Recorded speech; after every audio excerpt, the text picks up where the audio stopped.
The brahmana has told two parables to Sikhidhvaja, the ascetic. The first parable was about somebody who attained the wish-fulfilling jewel, the chintamani, but couldn't believe that he'd actually got it in such a short time, and so lost it. He had notions about the truth, and these notions stopped him from acknowledging the truth. So off he went to pursue the truth, to find the truth, and this is where the second parable comes in. You resort to a path. You resort to the path of giving up worldly indulgences, but your attachment to this path is very strong and very subtle. So Sikhidhvaja, although he thinks he's a renunciate and he's given up a lot, he's very much attached to the idea of renunciation. Sikhidhvaja said, "I have renounced the kingdom, the palace, the country, and my wife too. How is it then that you think that I have not renounced everything?" The brahmana, who was his wife Chudala in disguise, replied, "Wealth, wife, palace, kingdom, the earth, and the royal umbrella, and your relatives are not yours, O king. Renouncing them does not constitute total renunciation." Well, this is an interesting point, isn't it? Do you actually own anything in the first place? I've spoken about the notions of ownership before, how they're only conventions, legalistic conventions. How do you actually own something? Ownership is merely a social convention, a social agreement. So how do you actually own anything? If you don't really own anything, how can you give anything up? There is something else which seems to be yours and which you have not renounced, and that is the best part of renunciation. Renounce that totally and without any residue, and attain freedom from sorrow. Sikhidhvaja said, "If the kingdom and all that was in it are not mine, then I abandon this forest and all that is in it." So saying, Sikhidhvaja mentally renounced the forest, etc. On being told by the brahmana, "All these things are not yours, hence there is no meaning in renouncing them," Sikhidhvaja said, "Surely this hermitage is everything for me right now. It is mine. I shall abandon that too." Thus resolved, Sikhidhvaja cleansed his heart of the very idea that the hermitage was his.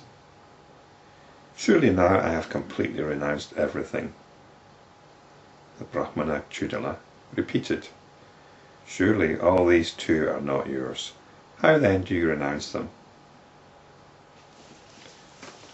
He doesn't seem to have got the point, does he? There is something which you have not renounced, and that is the best part of it. By renouncing that, attain freedom from sorrow. But hopefully he's getting there. Sikhidhvaja said, "If these too are not mine, then I shall abandon my staff, the deerskin, etc., and my cottage too." Vasishta said, so saying, he sprang up from his seat. While the brahmana was passively looking on, Sikhidhvaja collected whatever there was in the cottage and made a bonfire of it. He threw away his rosary. This is his japamala. "I am freed from the delusion that the repetition of a mantra is holy, and so I have no need for you." He reduced the deerskin to ashes. He gave away his water pot, his kamandalu, to a brahmana, or threw it into the fire. He said to himself, "Whatever is to be renounced must be renounced all at once and forever. Otherwise it expands once again and is gathered once again. Hence I shall once for all burn everything up." Thus having resolved, Sikhidhvaja, who had decided to give up all activities, sacred and secular, collected all those articles that he had used till then and burnt them all up. He's still in his renunciation kick, isn't he? But he's trying, he's earnest. He's earnest. What's slightly different about this story from the other stories we've had? The other stories have usually involved somebody stumbling on the truth themselves and pursuing it. But here Chudala in the form of the brahmana, is making a determined effort to turn Sikhidhvaja's mind around. She's critiquing his way of life and his intended goals. He wants liberation. He sincerely believes that he can achieve liberation by total renunciation.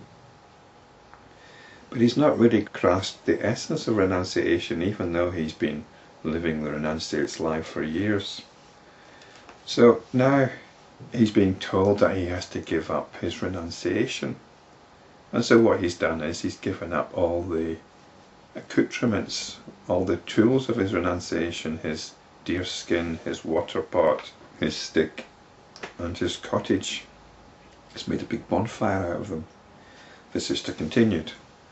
Then Sikhidhvaja set fire to the cottage which he had built unnecessarily, guided by his own previous false notions. After that, systematically, he burnt whatever there was and whatever was left. He burnt or threw away everything, including his own clothes. Frightened by this bonfire, even the animals ran away from that place. Sikhidhvaja then said to the brahmana, "Awakened by you, O son of the gods, I have abandoned all the notions I had entertained for such a long time. I am now established in pure and blissful knowledge. From whatever proves to be the cause of bondage, the mind turns away and rests in equilibrium. I have renounced everything. I am free from all bondage. I am at peace. I am blissful. I am victorious. The space is my dress. Space is my abode, and I am like space." Is there anything beyond this supreme renunciation, O son of the gods?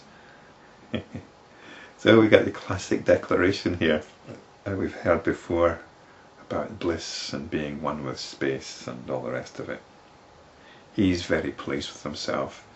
He's got a new level of renunciation, and this must feel good. This feels good. It feels good when you make some sort of further step, some sort of change. And he's interpreting this feeling in terms of the bliss of realization. But Chudala's having none of it. The brahmana Chudala replied, "You have not renounced everything, O king. Hence do not act as if you're enjoying the bliss of supreme renunciation." This is the vigilance that you need on your own assumptions and conclusions. You can't let yourself get away with anything. You have something, as it were, which you have not renounced. That is the best part of renunciation. When that is also utterly abandoned without leaving a residue, then you will attain the supreme state, free from sorrow. So he's given up everything. He's given up all possessions, he's given up his shelter, and he's even burnt his clothes. So he's standing there naked in the forest, absolutely nothing. What else can he give up? After some thought, Sikhidhvaja said, "There is only one more thing left, O son of the gods, and that is this body, which is the abode of the deadly snakes known as the senses, and which is composed of blood, flesh, etc. I shall now abandon that too and destroy it, and thus achieve total renunciation." So he's even prepared to kill himself. He believes in these teachings so strongly that he's going to take them to their logical conclusion. And this is the logical conclusion. It's not uncommon for spiritual teachings, when you take them to their logical conclusion, to lead to something completely idiotic like this.